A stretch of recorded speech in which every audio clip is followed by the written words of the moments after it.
I'm Howard Hale with the Harvest USA Report. I'll be back with information about wildlife plots for a hunting enterprise at Ideal, South Dakota. Here's an advertising bargain for you if you're in the cattle business or in any ag-related business that's related to cattle.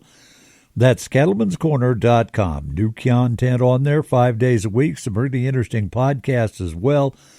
Good auction page. cattleman'scorner.com. It's really an advertising bargain at less than 55 cents a day.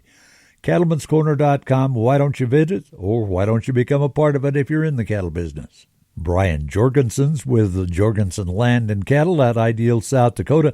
I see on your website you have 800 acres of wildlife habitat.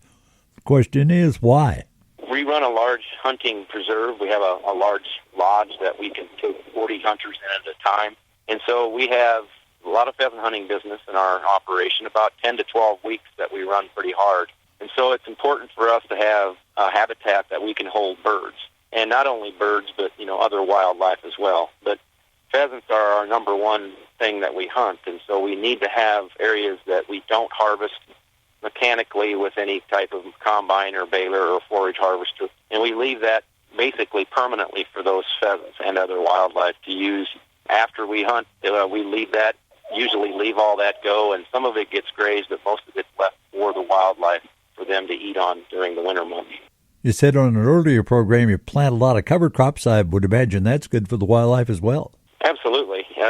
There's a diverse mix of things out there, and so they have a pretty stable food supply. Even if it gets tough out, if we get a lot of snow, they can forage through that snow.